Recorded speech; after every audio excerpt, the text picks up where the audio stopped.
Bora ver a história explicada de Elden Ring, do canal Um Cara Que Analisa. Ele usa um Hollow Knight de terninho. Se eu não me engano, eu acho que eu já vi um vídeo dele. Acho que inclusive falando de Hollow Knight. E agora vamos ver a história de Elden Ring. Mas afinal de contas, qual é a história de Elden Ring? De uma coisa nós sabemos, tem história nesse jogo, toneladas de história, lore, contexto, acontecimentos, tudo. Cadê uma Durante série nossa jornada Netflix? pelas terras intermediárias. Na verdade, são terras intermédias. E o Henry não tinha pegado essa e passou o resto do vídeo falando terras intermediárias. Mas é só vocês levarem em consideração que quando ele falar isso, ele tá querendo dizer terras intermédias, ok, galera? Então é isso, bora pro vídeo. A gente encontra de tudo. Monstros gigantes, cachorros estranhos, um cara que te Acontece, chama de virgem, né, mano? um cara que come merda, o amor de nossas vidas e muito mais. Só que, no final de tudo, apesar das histórias desses personagens todos se conectarem de uma forma ou de outra, é muito difícil descobrir a lore base do jogo. Se você já assistiu meu vídeo da história completa de Hollow Knight, caso não tenha assistido, vai lá assistir, você viu eu passando tipo 30 minutos falando de acontecimentos que rolam antes do jogo acontecer, pra dar contexto do que rola no game e ninguém ficar perdido. Esse vídeo aqui vai ser aquela parte inicial do vídeo de AKK, só que em modo Super Saiyajin, porque essa é a essência de qualquer jogo da From Software, e por consequência, de jogos inspirados por eles. Saber o que caralhos rolou nesse lugar que tu tá andando e por que tudo parece tão deprimente, fudido e destruído. É muito gratificante no início do jogo tu entrar na casa do Zezinho Cabeça de Prata e pegar o machado de prata do Zezinho e ler na descrição e lá dizer que o Zezinho vivia na cidade de Xabalaia. E com seu último ato heróico ele usou seu machado de prata para matar o dragão quebra-barraco. E quando tu chega na cidade de Xabalaia, bem mais longe no jogo, tá lá o corpo do dragão quebra-barraco. Isso é muito foda e carrega toda a narrativa desse jogo nas costas. Só que essa história do Zezinho pode ser um dos plots secundários que acontecem em Elden Ring, por causa do tamanho grotesco do game. Existem muitas coisas acontecendo em paralelo, se conectando, cruzando entre si e depois seguindo seus próprios caminhos, que é muito complicado de entender o que é relevante e o que não é para o entendimento básico do jogo. É isso que eu vou tentar passar nesse vídeo para vocês. Eu vou, da melhor forma que eu conseguir, te entregar uma base pior que eu adoro esses detalhezinhos, assim. E, tipo, você tá jogando, aí você descobre que aquele negócio é conectado com aquele, e você fala... Oh my god, incrível! É da hora de ver. É da hora. Mas geralmente tem mais graça quando você meio que descobre sozinho. Quando alguém te conta, não é tão legal assim. É melhor de tipo, nossa, então era isso, que incrível. Do que tipo, é isso, você sabia? Você sabia? Aí você fica, tá, legal, não sabia, agora eu sei. Elden Ring, você tendo jogado o jogo ou não. Esse vídeo não é uma história completa porque, acho que você já percebeu pelo tamanho dele, o vídeo não tem 10 horas. Essa lore precisa ser explorada e mastigada em diversas partes. E é o que eu pretendo fazer com minha abordagem de Elden Ring aqui no canal. Essa é só a base geral do jogo. Então, se você não jogou, quando jogar, vai estar mais fácil de digerir os 48 nomes muito parecidos que o roteiro joga na sua cara e espera que você distinga entre eles. E se você jogou, mas ainda tá boiando um pouco, você finalmente vai entender o que caralhos aconteceu naquele lugar. Então, sem mais enrolação, vamos para a lore. A primeira e mais importante coisa a se entender em Elden Ring é que seu mundo inteiro se passa num universo cósmico de verdade. Todas as terras intermediárias são apenas um continente de vários, dentro de um planeta com uma lua orbitando ele e esse planeta orbitando um sol. Os cosmos são, na verdade, personagens muito importantes na história do jogo. Nesse cosmos, existem entidades que são chamadas de deuses exteriores. Para facilidade de nomenclatura, vou chamar eles apenas de exteriores. A gente tem conhecimento de pelo menos 4 deles no jogo que são citados em itens ou diretamente por personagens. Esses deuses são a Vontade Maior, o exterior mais citado no jogo e que tem mais influência na história, ele quem dá o pontapé para todos os eventos que ocorrerão. A Chama Frenética, que busca retornar o mundo ao estado primário de caos, onde nada existia além da chama amarela, não existia sofrimento, dor, pecado, nascimento, tristeza ou sequer a vida, onde tudo era apenas uma coisa. Existe a teoria de que a vontade maior e a chama frenética um dia foram a mesma entidade, chamada apenas de o Grande. Esse também seria um exterior que se dividiu em dois quando a vontade maior cometeu o erro de inserir tormento, desespero e aflição nos habitantes do mundo, fazendo com que a chama frenética se voltasse contra a vontade maior. Isso é reforçado pelos representantes da vontade maior serem os dois Cara, deuses pior que e o tá um pouco abstrato pra mim. Pera, deixa eu voltar um pouco. Volta tudo. no jogo que são citados em itens ou diretamente por personagens. Esses deuses são a vontade maior, o exterior mais citado no jogo e que tem mais influência na história, ele quem dá o pontapé para todos os eventos que ocorrerão. A chama frenética, que busca retornar o mundo ao estado primário de caos, onde nada existia além da chama amarela, não existia sofrimento, dor, pecado, nascimento, Claro que era só tristeza fogo. ou sequer a vida, onde tudo era apenas uma coisa. Existe a teoria de que a vontade maior e a chama frenética um dia foram a mesma entidade, chamada apenas de o Grande. Esse também seria um exterior que se dividiu em dois quando a vontade maior cometeu o erro de inserir tormento, desespero e aflição nos habitantes do mundo, fazendo com que a chama Basicamente, Caralho. Basicamente tinha um porra louca e daí eles se dividiram. Basicamente é isso, é o que eu entendi. frenética se voltasse contra a vontade maior. Isso é reforçado pelos representantes da vontade maior serem os dois dedos e o representante da chama frenética ser os três dedos. Ambos juntos formariam uma mão com 5 dedos, que seria o representante do Grande. Por não termos informações suficientes a respeito disso, não vamos considerar o Grande como um exterior. É apenas uma teoria. Seguindo com os próximos exteriores, temos a Mãe Verdadeira ou Mãe Sem Forma. Ela é um exterior que abençoa e influencia aqueles que nascem com sangue amaldiçoado. Sua influência é vista através de Mog, o Lorde do Sangue, que a venera e utiliza sua crença para extrair seus poderes. O deus da podridão escarlate, esse exterior é o que controla e traz a podridão para o mundo das terras intermediárias. Ele busca levar todos a um estado de decadência extremo. Porém, muito tempo atrás, um espadachim cego o selou de alguma forma utilizando sua espada. Agora sua influência direta é baixa. Apesar desses serem os exteriores que são citados diretamente por esse título, existem outros deuses que não são referidos como exteriores, mas que podem sim ter o mesmo nível de poder.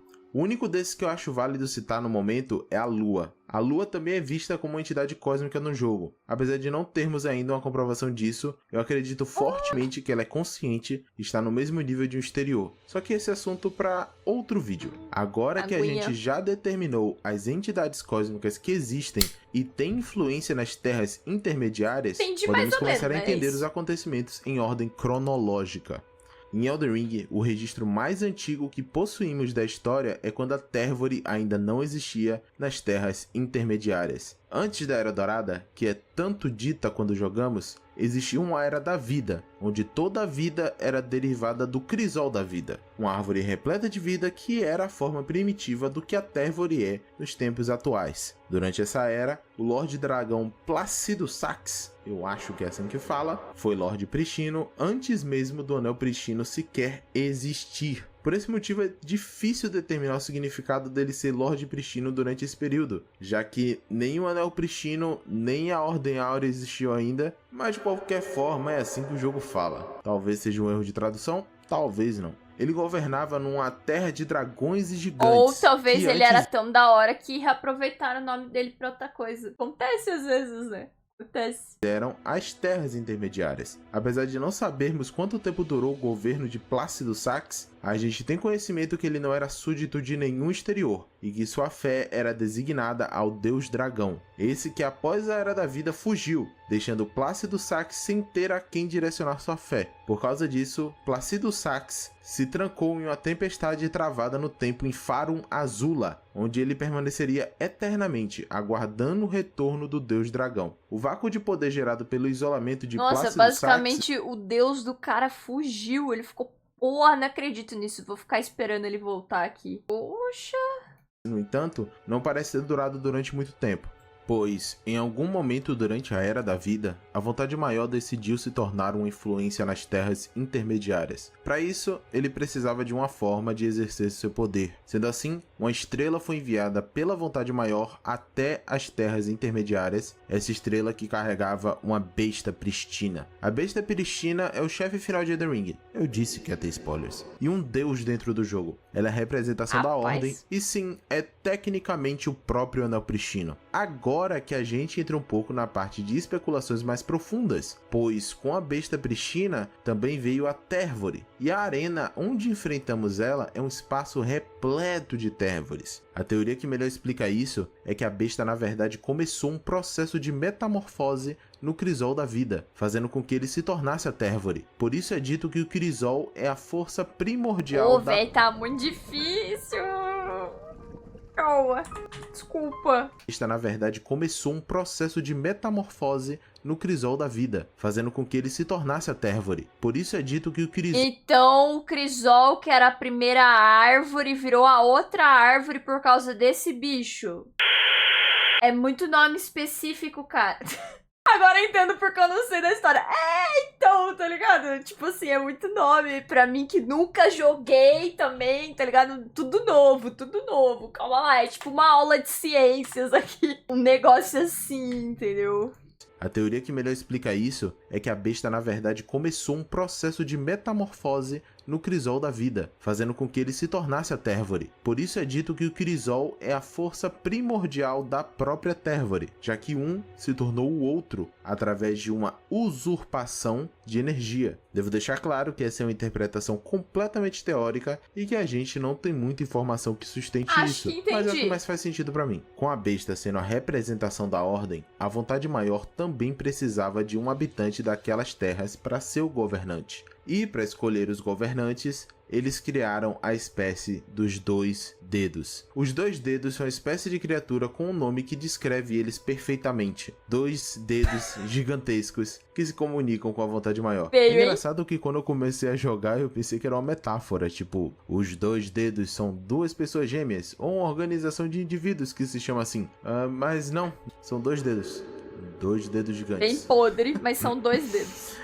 Como é uma From Software. Então, os dois dedos são os tradutores das intenções da vontade maior. Esse exterior só consegue se comunicar com o mundo através dessas criaturas. Mas, se você percebeu, os dois dedos não têm boca para falar.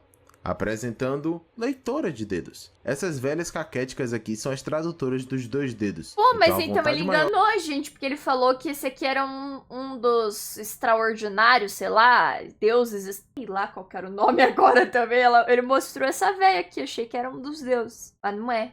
É uma leitora de dedos. Se comunica com os dois dedos, que fala com a leitora e a leitora fala contigo. É uma linha de tradução bem extensa, não acha? Nisso, a vontade maior deu uma missão para os dois dedos. Quer encontrar alguém para ser o deus. Vou pausar de novo, já pausei um monte. Se eu jogasse esse jogo aqui, vocês assistiriam? Assim, só pro meu TCC mesmo, não tô prometendo nada, é só... Mas é claro, claro. Vai jogar algum dia? Provavelmente. Só que esse algum dia pode ser amanhã, pode ser daqui uma semana, daqui 10 anos, 2 meses e 5 dias. Mas enfim, bom saber que vocês têm interesse pelo menos, entendeu? Assim, eu fico... quem sabe um dia eu só dou a louca assim, abro e começo a jogar, né? Mas enfim, né? Continuando. Alguém entre os habitantes daquele mundo. É aí que entra Marika. Marika, apesar de ser o centro de todo o conflito, também é um dos personagens que possuímos menos explicações a respeito. A única coisa que sabemos da sua origem, no entanto, é que ela é uma Numen, uma das raças de humanos que existem no planeta de Elden Ring. Vinda de fora das terras intermediárias, essa raça é dita por ser descendentes de seres de outro mundo. Que curioso, né? Certo. O que eu vou falar agora ainda não tem explicação nenhuma do porquê. O conteúdo para explicar isso ainda não foi lançado, mas são coisas sem explicação concreta, beleza? Eu só peço que aceitem. Marika foi escolhida pelos dois dedos para se tornar uma Empyrea. Empíreos são, pelo visto, seres que possuem maior poder divino do que um semideus apenas, mas que ainda são abaixo de um deus. É tipo ali na meiota, ali ó, na meiotinha, quase virando um deus. Com a escolha para se tornar Empyrea, os dois dedos também uniram as almas de Marika com seu meio-irmão Maliketh, transformando ele numa sombra para ela. A sombra é uma criatura meio homem, meio lobo, que é dada aos Impérios quando eles são escolhidos pelos 2 dedos. A gente encontra 2 sombras no jogo, Maliketh, que é a sombra de Marika, e Blade, que é a sombra de Honey. Mais pra frente a gente explica os 2 últimos. Assim, Marika foi entregue o Anel Pristino pela besta Pristina, se tornando a primeira deusa das terras intermediárias. Agora vamos pausar um pouco no tempo e tentar explicar o que é o Anel Pristino. O Anel Pristino é um conjunto de runas que possuem imenso poder. Esse vídeo aí parece ser um pouco antigo, tem algumas respostas às coisas que ele diz que não tem explicação completa. É, de 2 anos atrás. Lançou uma DLC, né? Mas, tipo, ele tá respondendo certo? Tá fazendo sentido com relação à DLC? Pretende sofrer nesse game? Obviamente, né? O chat disse que veria, então algum momento eu tento. Só que, né, é aquilo, eu nunca joguei nenhum Souls, eu nunca joguei nada, eu só jogo LoL, né? Então eu sofreria bastante aí pra fazer tudo. Não sei se vocês teriam paciência.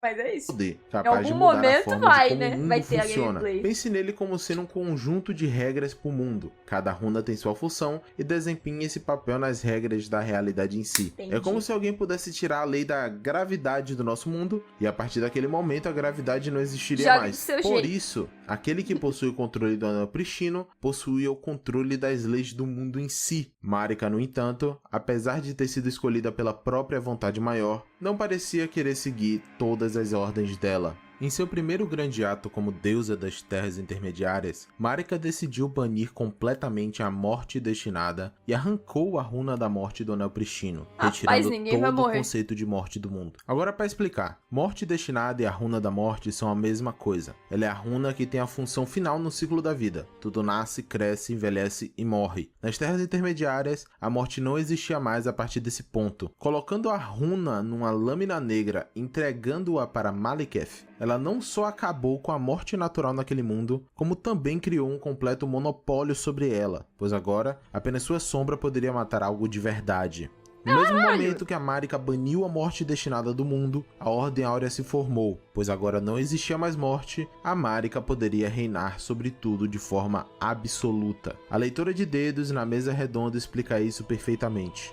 A runa da morte tem 2 nomes. O outro é a morte destinada.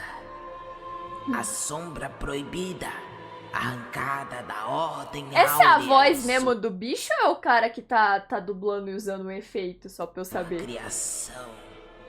Liberar a runa agora seria impensável. É o cara. Os dedos jamais permitiriam isso. Nem a vontade maior. Agora pausa de novo porque eu preciso responder uma pergunta que vocês provavelmente estão tendo. Se a Marika baniu a morte, como caralhos você mata as coisas no jogo? Então, tecnicamente nada do que você mata está morto de verdade. O corpo dele só parou de se mexer e seu espírito está retornando para Tervori. Sendo assim, ele em teoria é imortal de espírito, pois sua alma viverá para sempre na Tervori. A única forma de matar algo de verdade nessa época era o Maliketh ir lá e matar o cara com a espada dele. Mas isso não é ruim, é? Tipo, eu tava pensando, nossa, se ninguém vai morrer, tipo, tem futuros piores do que a morte, já diria o Piuí. Tipo, a pessoa perde a perna lá e fica, sei lá, imagina, jogada sem as pernas, com corvos comendo pedaços dela ou coisas do tipo. Eu falei, nossa, isso daí é bem paia. Mas sei lá, meio que você viver pra frente pra sempre em espírito, até que é da hora, pô. Bom, se vai ter explicação, aguardo. Até a runa da morte, o bicho da época era o Maliketh ir lá e matar o cara com a espada dele. Por ela ter a runa da morte, o bicho aí sim ia morrer de verdade. Ok, seguindo o baile pro resto da lore. Quando a Marika fez isso, ela forçou a Ordem Áurea no mundo todo, porque, né, ela basicamente tirou uma lei da física por vontade própria. Isso não agradou geral não, principalmente os habitantes mais influentes das terras intermediárias. Só um adendo aqui, isso é um paralelo tão grande com o Rei Pálido de Hollow Knight que chega a ser cômico, mas a Marika, a partir desse ponto, entrou em guerra com todo mundo. Para contexto, existiam 4 ameaças predominantes para Marika nas terras intermediárias durante esse período. Os dragões anciões, ainda sem comando do seu Lorde Placido Sax, porém ainda uma ameaça muito forte e que não gostava nem um pouco da Marika sendo estabelecida como um deus, os Gigantes do Fogo, que após expulsarem os dragões de gelo das suas terras, agora precisavam lidar com o banimento da morte no mundo e um novo deus nas terras. Os gigantes já adoravam o antigo deus do fogo e eles não estavam Nossa, por que o gigante parece que tem uma segunda cara aqui, ó? Um olho, um nariz, uma boca aqui. pouco feliz Deus nas terras. Os gigantes já adoravam o antigo deus do fogo e eles não estavam nem um pouco felizes com a competição.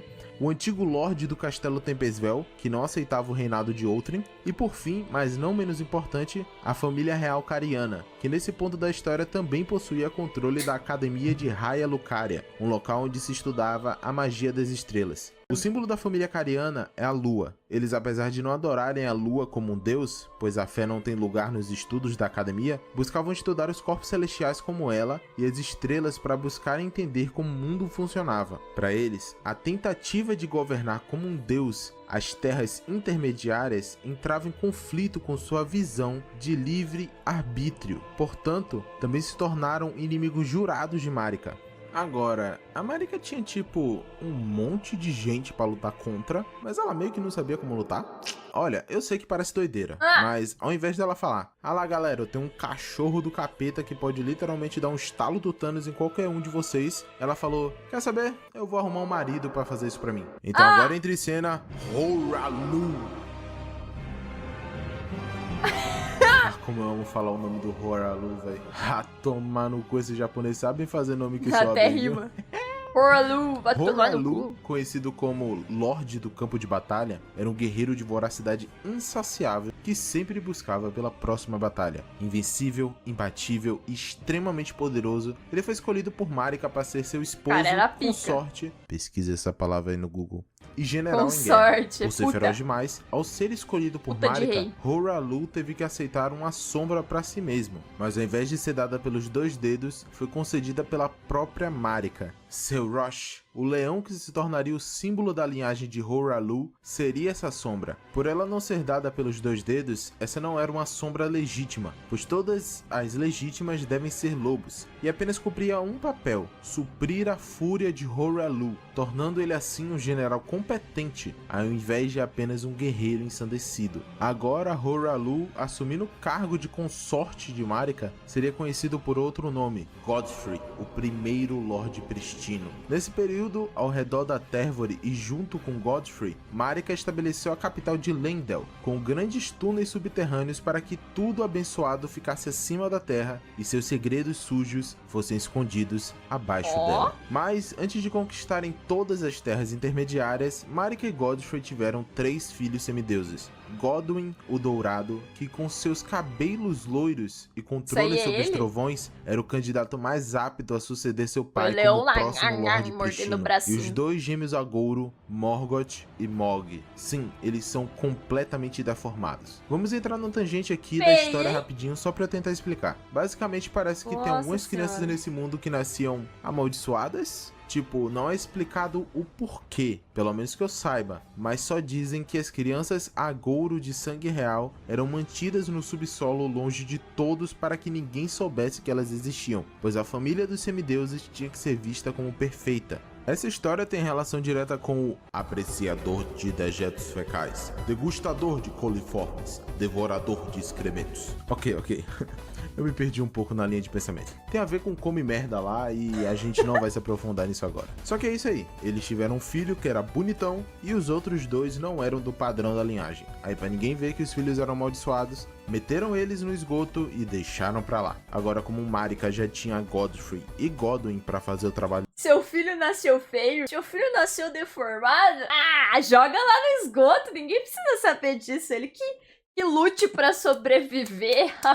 Quem liga? o sujo dela, era a hora de guerra. Bom, a ordem de acontecimentos dessa parte da história é inexistente. Praticamente parece que tudo aconteceu ao mesmo tempo. Então vou usar uma linha do tempo arbitrária para descrever tudinho. Primeiro foi a conquista do castelo Tempesvel, onde Godfrey sozinho derrotou o Lorde da Tempestade e conquistou seu castelo. Esse castelo então foi passado para Godwyn, que o governaria durante esse período. Depois, a guerra contra os dragões. Apesar da gente não saber ao certo como os dragões foram derrotados, sabemos que Godwyn teve um grande papel nessa parte, pois ele lutou contra Forte-Sax e sua irmã Lanceax, os dois dragões anciões mais poderosos da época, e venceu.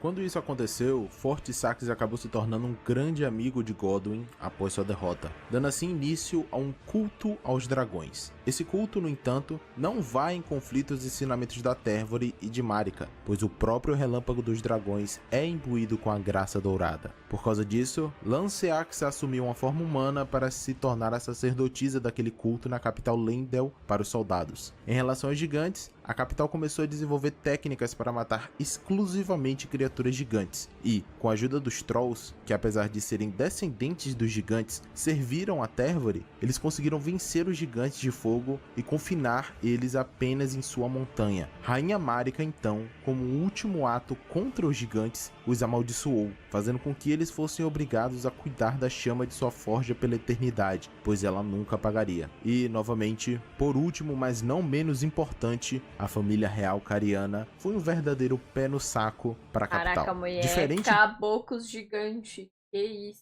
dos outros inimigos de Marika, os carianos tinham em sua disposição os Cavaleiros Pedrilhantes e os estudantes da Academia de Raia Lucaria, ambos que utilizavam as magias canalizadas das estrelas e dos cosmos para lutar suas batalhas, deixando eles assim frente a frente com o exército de Godfrey. Não uma, mas duas guerras ocorreram contra esse inimigo, e em ambas as ocasiões houve empate. Os carianos eram liderados por Renala, a rainha da lua cheia, que tinha a bênção da lua, despejando assim sua bênção em todos os seus súditos. Ela praticamente estava par a par com Marika nesse quesito. Mas, em algum momento em meio à guerra, surgiu um campeão vindo em uma caravana dourada, um homem que portava cabelos ruivos e lutava pela Tervory. Esse homem era Radagon. Dito como um guerreiro muito nobre, ele e Renala se encontraram no campo de batalha e ali um amor nasceu, que daria início a uma junção entre ambas as casas. Por seu amor, Renala preparou o casamento na Igreja dos Votos, e assim, uma aliança foi formada entre a família real cariana e os aliados da Tervory.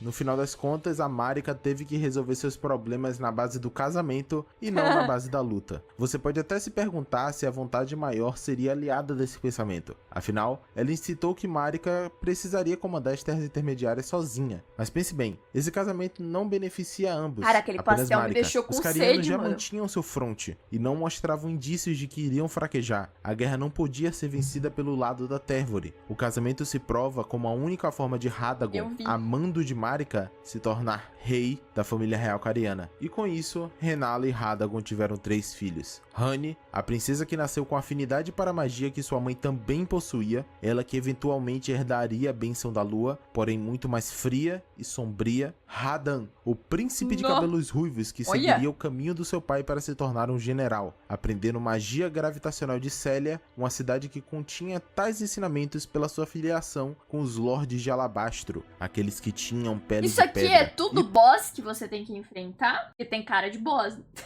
Certo. Por fim, Ricard, o príncipe que se devotou à profanação, desenvolvendo feitiços pecaminosos para provocar os devotos tanto da árvore quanto da lua. Eu só dei uma pincelada muito pequenininha sobre a história desses 3 que merecem seus próximos vídeos, mas no momento, vocês só precisam saber que eles existem, e assim se instaurou a Era da Tervory, o momento onde tudo estava correto, tudo seguia a Ordem Áurea.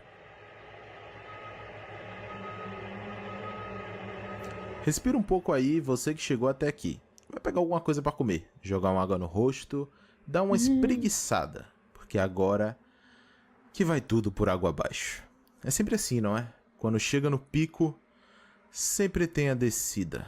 Foi assim em Hollow Knight e não é diferente em Elden Ring. Chegando no seu objetivo, Marika começou a ter dúvidas. Ela começou a questionar a Ordem da Vontade Maior e buscar entender o que realmente significava a Ordem Áurea. Segundo Marika, os dias de fé cega tinham chegado ao fim e e sua intenção agora era buscar entender a Ordem Áurea o pelo mais jeito profundamente deu ruim, né? possível. Enfiaram Na visão de Marika, facão sem na bucha dela. conflito não há desenvolvimento. Sem desenvolvimento não há entendimento. E sem entendimento nada se torna melhor. Afinal, o que é alcançar a paz se não é alcançar estabilidade? Isso para Marika era estagnação, e ela não iria permitir tal doença se desenvolver em suas terras. Portanto, ela olhou uma última vez para seu marido, Godfrey, o consorte que um dia fora Hoarah-Loux. Agora estava sem brilho em seu olhar. Sua vontade de lutar não possuía mais local nesse mundo. Serosh o suprimia de tudo que lhe era mais desejado, e a paz não era lugar para aquele guerreiro. Então uma coisa muito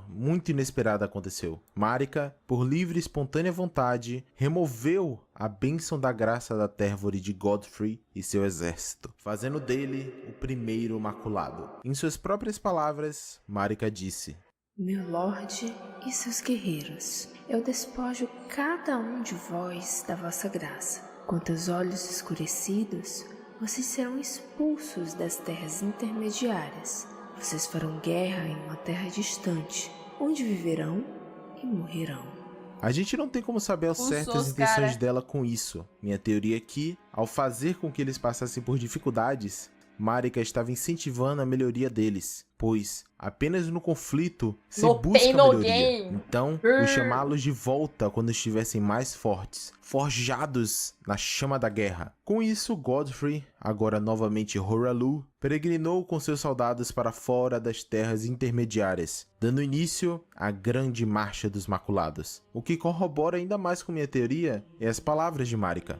Então, após a tua morte, devolverei o que uma vez reivindiquei. Retorne às terras intermediárias. Faça guerra e branda o anel pristino. Fortaleça-se diante da morte, guerreiros do meu senhor, Lord Godfrey. Agora, com Hoarah-Loux fora das terras intermediárias, o trono ao lado de Marika estava vago. Ela, apesar de tudo, ainda precisava de um consorte. E para seu segundo marido, Radagon se apresentou. Isso mesmo, senhoras e senhores. Radagon, ele já não era que casado? ganhou a guerra se casando com Renala, agora estava deixando ela para ser marido de Marika. E efetivamente o que isso aqui era uma mó fé nas interesseiras esse cara. Mó interesseira esse cara, filho. Só pega quem tem poder só. Que isso, mano. Segundo Lorde Pristino. Eu falei no vídeo anterior que isso aqui era uma novela mexicana. Vocês que ainda estavam duvidando, agora não tem mais dúvida, né? Agora, até em jogo, Miriel nos diz que isso é um mistério. Quando Godfrey, o primeiro Lorde Pristino, foi expulso das terras intermediárias, Radagon deixou Renala para retornar à capital da Térvore, tornando-se o segundo marido da rainha Marika e rei consorte, tomando o título de segundo Lorde Pristino. O mistério perdura até hoje, porque Lord Radagon deixaria a Lady Renala de lado, e além disso, porque um mero campeão seria escolhido para o trono de Lorde Pristino. Essa separação, no entanto, não ocorreu de forma fácil. Radagon se despediu de Renala, lhe entregando um ovo de âmbar para que ela nunca o esquecesse. Ela realmente não lidou bem com essa separação. Perdeu o amor de sua vida de forma tão brusca, quebrou Renala por dentro. Ela se tornou uma casca de quem algum dia foi e começou a estudar o processo de renascimento das pessoas. Minha teoria é que ela desejava renascer o próprio Radagon do ovo de âmbar que ele deu. Por isso se apegou tanto ao objeto. Mas, apesar de continuar sendo a rainha da família cariana, os estudantes de Raya Lucaria não tinham essa devoção toda por Renala, e apenas a seguiam por conta de sua força. Ela era a campeã deles. Essa demonstração de fraqueza foi suficiente para criar uma revolta dentro da academia, e assim instaurar a primeira guerra civil em Liurnia, com a academia de Raya Lucaria trancando Renala em uma sala de estudos para tê-la como refém, e a família real cariana marchando para salvar sua rainha. A guerra, no entanto, se mantém até os dias de hoje. Renala, por incrível que pareça, não se importou com a guerra de forma alguma. Ela ficou realmente transtornada com a partida de seu marido, e agora passava os dias apenas acariciando o ovo e renascendo criaturas dentro de sua sala para serem suas filhas. Com a união de Marika e Radagon, as crianças do seu casamento anterior também foram elevadas ao status de semideuses.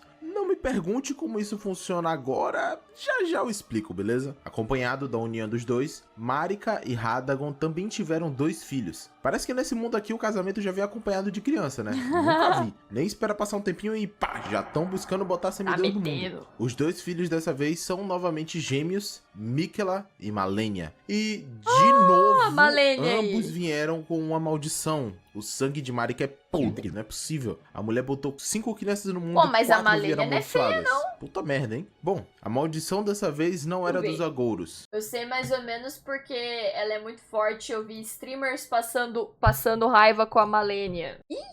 Na real, eu retiro o que eu disse. Ah, mas de capacete, quem que vai ver, entendeu? Ó. Tá ali com o capacetinho dourado, entendeu?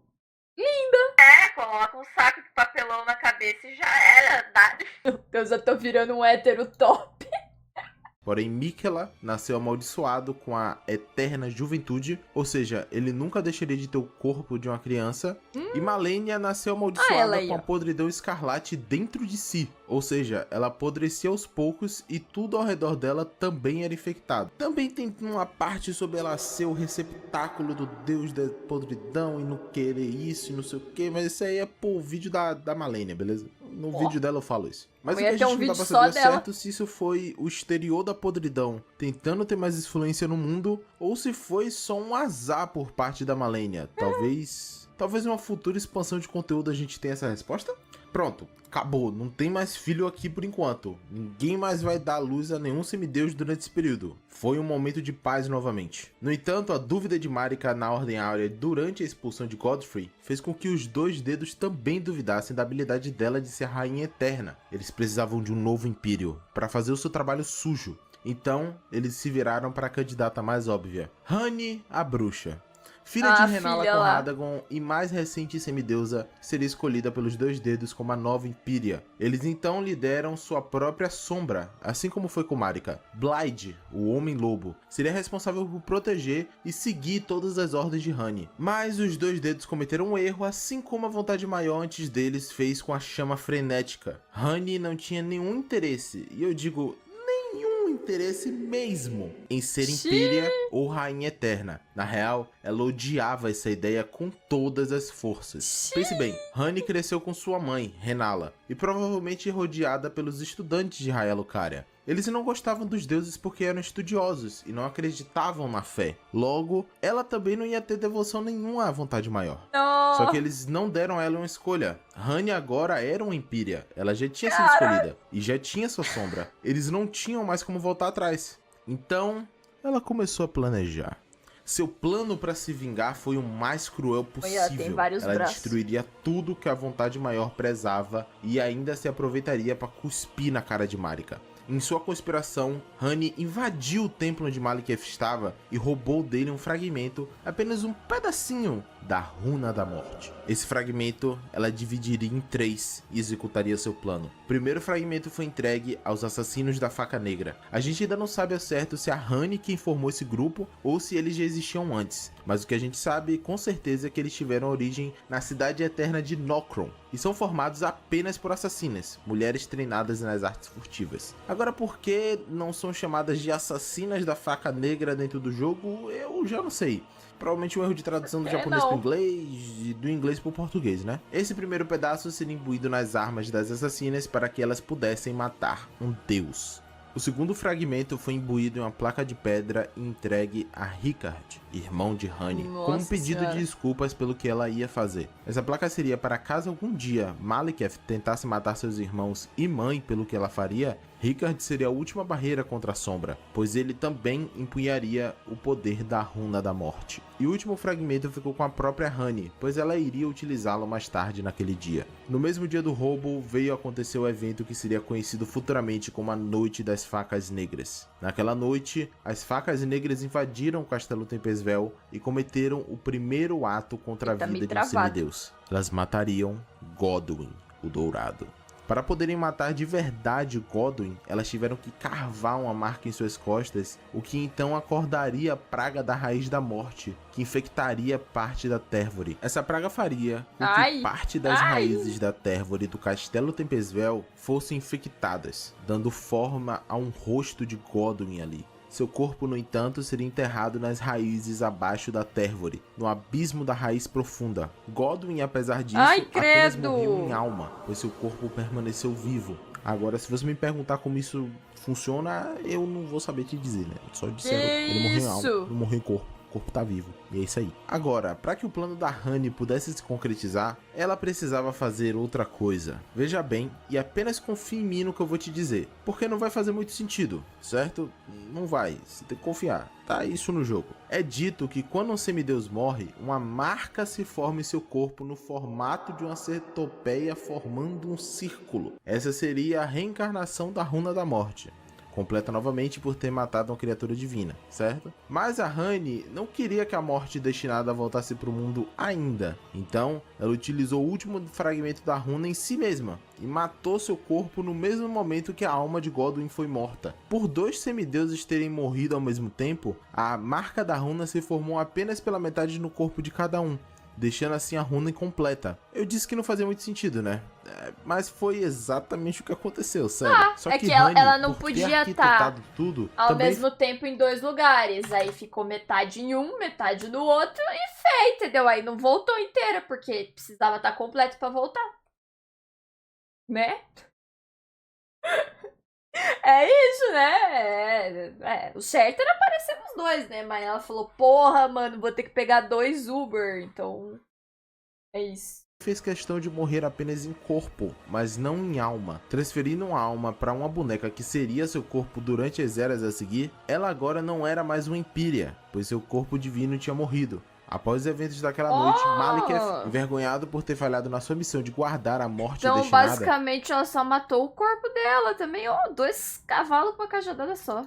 Selou a lâmina preta em seu Cavalo, próprio coelho, corpo, porra. unindo sua carne com a runa para que ela nunca mais pudesse ser roubada. E agora que tudo entra em movimento de verdade. Marika, após saber da morte de seu filho, o único que não era amaldiçoado, diga-se de passagem, hein, fez o inimaginável. Com seu martelo, ela estilhaçou o anel pristino em dezenas de milhões de pedaços, espalhando-os por toda a Terra-média. Radagon, no entanto, tentou consertar o anel, mas não conseguiu. Não tinha conserto. Ok. Aqui é um momento do vídeo onde, se você não jogou o jogo e tá querendo entender um pouco da história antes de jogar, tu meio que precisa sair, zerar o jogo e só assistir o resto quando terminar. Porque eu vou jogar a maior bomba de spoiler aqui. É uma coisa... E agora? Será que eu vejo? Ai, agora? É muito importante de saber do jogo e você nunca, eu repito, nunca vai ter a mesma experiência se souber disso aqui antes. Então se você realmente... Ai, mas ele tá me dando medo. Ai, olha, você nunca vai ter a mesma experiência. Não, não vou ver. Não vou. Ai... Ele me botou muita pressão agora. Imagina. Aí eu vou jogar e eu fico, nossa, não foi a mesma coisa, agora eu já sei. Ah, vamos lá então, né? Quem disse que eu vou ler texto, né? Eu vou tá matando o boss. Realmente não se importa com descobrir isso aqui sozinho ou já zerou o jogo, a gente vai continuar com os fatos, certo? Apesar de eu ter dito que a Marika estilhaçou o anel e o Radagon tentou consertar, isso é bem mais confuso do que parece. Porque veja, Marika é Radagon. Essa é a grande bomba que a gente descobre ao revelar o segredo da estátua de Radagon em Leyndell, que ele e Marika... Como assim? Então ela casou com ela mesma e teve filho com ela mesma? Que isso? Não faz sentido nenhum. Meu Deus. São a mesma pessoa. Isso explica vários pontos da história do jogo, mas também deixa outros extremamente para interpretação. Isso explica porque os filhos de Radagon e Renala são semideuses, mas não deixa nem um pouco claro como por isso que nasceu tudo bichado, por isso que sai tudo esquisito, tudo tem o mesmo sangue, é a mesma pessoa, não pode fazer isso em família. Por isso que sai tudo esquisito. Tá totalmente explicado, cara. Esse jogo faz total sentido. Renala são semideuses, mas não deixa nem um pouco claro como caralhos eles tiveram Miquella e Malenia. Só que explica também por que de Miquella e Malenia serem mais fortes que os outros semideuses, mas também... eu posso ficar listando coisas aqui durante algumas horas de fatos que não fazem tanto sentido por causa disso, mas vamos só aceitar e deixar a discussão mais profunda. Vamos ver o que faz sentido e falar, nossa, mas era que isso. foda. Estava feito o anel pristino estilhaçado. Caramba. Durante um tempo após a quebra do anel pristino, o mundo ainda permaneceu relativamente Isso explica estável. por que, tipo, ele era só um campeão e mesmo assim, pá, casou lá com ela, tá ligado? Pelo que parece. Pois agora os filhos de Marika e Radagon estavam atrás dos fragmentos mais poderosos para poderem reclamar o poder. Eu não sei ainda explicar ao certo como isso se encaixa na linha do tempo, pois O pior é as que isso torres aqui divinas... me lembrou várias coisas. Me lembrou Game of Thrones, me lembrou o negócio lá dos anéis, o Senhor dos Anéis. Me lembrou vários bagulhos assim que envolve dragões, Idade Média, que não é média, e histórias e coisas assim, jogos e coisas. Ah, dragão, vamos matar dragão, gigante, entendeu? O cara que escreve GOT fez a história. Ah, é sério? Ele que fez a história do jogo? Ou é só tipo meme? Haha, ele fez. Ou é sério mesmo? Então tá explicado, o cara adora um relacionamento entre irmãos, não é verdade, Cersei? Não é verdade, Lannisters?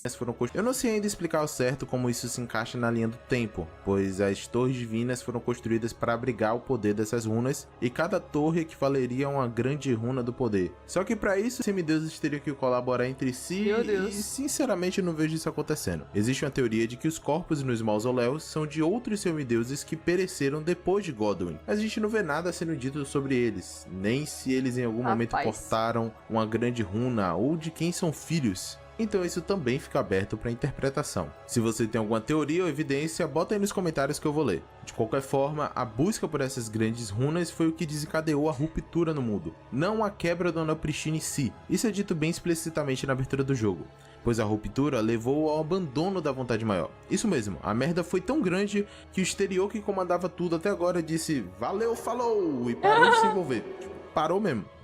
Não mexeu mais em nada. O cara só parou. Então, após o abandono da vontade maior, apesar de cada semideus ter sido atrelado ao seu pedaço do anel pristino, eles buscaram mais poder, e isso levaria a conflitos entre eles próprios. Dentre esses conflitos, o mais emblemático foi a luta de Malenia com Radahn em Caelid, que levaria à total corrupção do local pela podridão de Malenia, além da infecção de Radahn com a mesma podridão, levando assim à loucura do general. Apesar de Malenia não conseguir a grande runa de Radahn, ele agora estava amaldiçoado para sempre com a podridão e viveria em completo estado de loucura, apenas se alimentando dos corpos de aliados e inimigos no campo de batalha pela eternidade. Que delícia. Morgoth e Mog conseguiram se livrar de sua prisão nos esgotos abaixo da capital para então seguirem seus caminhos. Morgoth jurou proteger a Térvore para sempre, e mesmo sendo um agouro, garantiu sua honra no campo de batalha, pois ele amava a Térvore, se tornando assim, após uma árdua batalha, o último rei de Lendel, o Rei Agouro. Mog foi contatado pela Mãe Sem Forma por causa de seu sangue amaldiçoado, e ele abraçou a existência que agora lhe parecia uma dádiva. Isso lhe deu visões de dinastia, onde ele comandaria como consorte de um novo deus. Para criar um novo deus, ele foi atrás de Miquella em sua árvore sacra, e, enquanto Malenia não defendia seu irmão por causa da guerra com Radahn,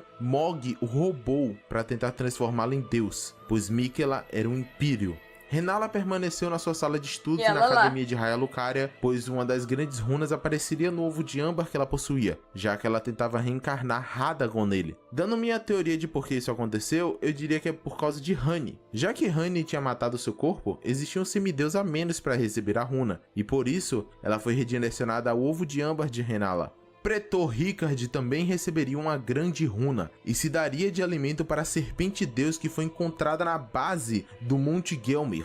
assim criando a mansão vulcânica e dando início à seita dos não conformistas no futuro. E por fim, um dos descendentes de Godwyn, que apesar de ser sim descendente de Marika, possui o sangue mais diluído de todos os semideuses, Godric, se apossou do castelo Tempesvel e um dos fragmentos do Anel Pristino também, uma runa do poder. Senhora. Essa nova força descoberta pelos semideuses fez com que cada um buscasse estabelecer seu território, deixando um mundo sem um governo estável e todos eles no empate eterno. Ninguém faria um movimento contra o outro, pois isso poderia levar ao colapso de todas as estruturas nas terras intermediárias. Engraçado como, olhando em retrospectiva, parece que toda essa situação foi planejada por Marika. Lembra da fala dela para Godfrey, quando ele foi excomungado junto com seus maculados? Que um dia ela retornaria a graça a eles, pois voltariam às Terras Médias e fariam guerra de novo, só que estariam mais fortes, forjados na morte? E foi exatamente o que aconteceu. Levantaram-se os maculados, aqueles que morreram mas ainda vivem, pois a vontade maior acordou mais uma vez para vocês e somente para vocês. Então os maculados foram chamados de volta para as terras intermediárias pela vontade maior, para estabelecer ordem novamente, derrotar os semideuses e um deles se tornar Lorde Pristino, sendo assim o novo consorte de Marika. E é assim que começa Elden Ring. Você, um maculado sem renome e sem donzela, buscando se tornar Lorde Pristino, assim como os outros maculados que foram chamados para isso. Caraca, muito da hora! E é isso. Esse é o melhor resumo que eu consigo dar para a história de Elden Ring com meu conhecimento atual do jogo. É perfeito? Eu diria que não. Algumas coisas eu devo ter deixado passar que possa ser essencial, mas muita coisa eu deixei de fora voluntariamente. Como eu disse no início, esse vídeo aqui é uma base para os próximos vídeos sobre o jogo, onde nos aprofundaremos nas histórias, personagens e filosofias dentro do jogo. Esse é o primeiro passo que eu dou para me jogar nas histórias dos universos da From Software, e eu não poderia estar mais animado. Se você chegou até aqui, por favor, de verdade, comenta aí embaixo o que você achou. Se você não está inscrito no canal ainda, sua inscrição vale horrores para o meu trabalho e me ajuda bastante. Caso queira ajudar a gente diretamente, você pode entrar no clube de canais, temos recompensas relacionadas a Hollow Knight e participação no Discord de desenvolvimento do meu jogo, apesar de que eu não divulguei ele ainda. Mas eu também tô planejando incluir algumas coisas de Elden Ring, então fica de olho. Como sempre, todo feedback é bem-vindo e eu leio tudo. Eu te vejo por aí, espero que tenha um ótimo dia. Até uma próxima e tchau! Tchau! Muito legal o seu vídeo, eu já sou inscrita por causa do vídeo de Hollow Knight.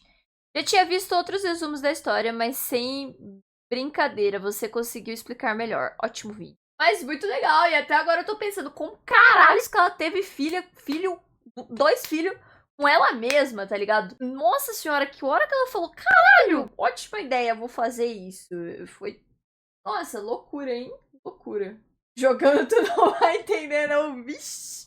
Vou só matar boss. Rola, rolada pra direita, rolada pra esquerda. Boss. E não vou ler uma unidade de texto. Você que tá vendo no YouTube, deixa o like, se inscreve e seja membro e me segue nas redes sociais. É a Katia Flávia, segue lá. Se eu for jogar, eu vou avisar no Instagram antes, tá? Que eu vou jogar. Então, é isso aí. Segue lá.